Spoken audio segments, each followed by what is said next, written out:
আমন ধানের মৌসুমে চাল আমদানি অব্যাহত থাকলেও অস্থির বাজার। দাম তো কমছেই না, উল্টো বাড়ছে। সপ্তাহের ব্যবধানে দিনাজপুরের হিলি স্থলবন্দরে সব ধরনের চাল কেজিতে বেড়েছে 2 থেকে 5 টাকা পর্যন্ত। এজন্য ডলারের মূল্য বৃদ্ধি এবং ভারতের বাজারে ঊর্ধ্ব মূল্যকে দায়ী করছেন আমদানিকারকরা।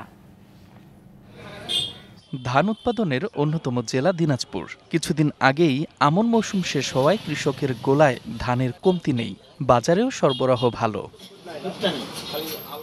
চালের দাম স্বাভাবিক রাখতে ভারত থেকে শুল্কমুক্ত সুবিধায় আমদানি অব্যাহত আছে। গত 15 দিনে হিলি স্থলবন্দর দিয়ে আমদানি হয়েছে প্রায় 60,000 মেট্রিক টন চাল। আমদানি এবং ধানের মৌসুম শেষ হওয়ায় চালের দাম নিয়ে মানুষের মধ্যে স্বস্তি থাকার কথা থাকলেও পরিস্থিতি পুরো উল্টো। সব ধরনের চালে কেজি প্রতি বেড়েছে 2 থেকে 5 টাকা।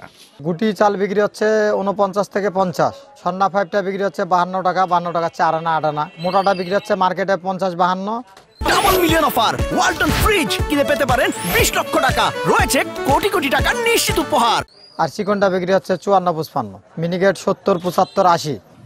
ডলারের মূল্য বৃদ্ধি এবং ভারত থেকে বেশি দামে চাল কেনায় দেশের বাজারে কমছে না দাম, দাবি আমদানিকারকদের।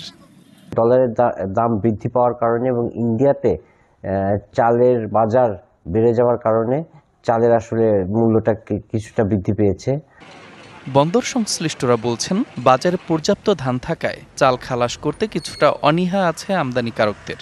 চাল আমদানি করলো এখন একটু তারা খালাস নিতে স্লো কাজ করতেছে। কারণটা হচ্ছে এখানে আমাদের দেশে হয়তো প্রচুর ধান উৎপাদন হয়েছে, যার কারণে মার্কেটে হয়তো তারা আশানুরূপ দাম না পাওয়ার কারণে কিংবা তাদের ফরিয়া না থাকার কারণে আগামী 15 জানুয়ারি পর্যন্ত চাল আমদানি অব্যাহত থাকবে। DBC news desk.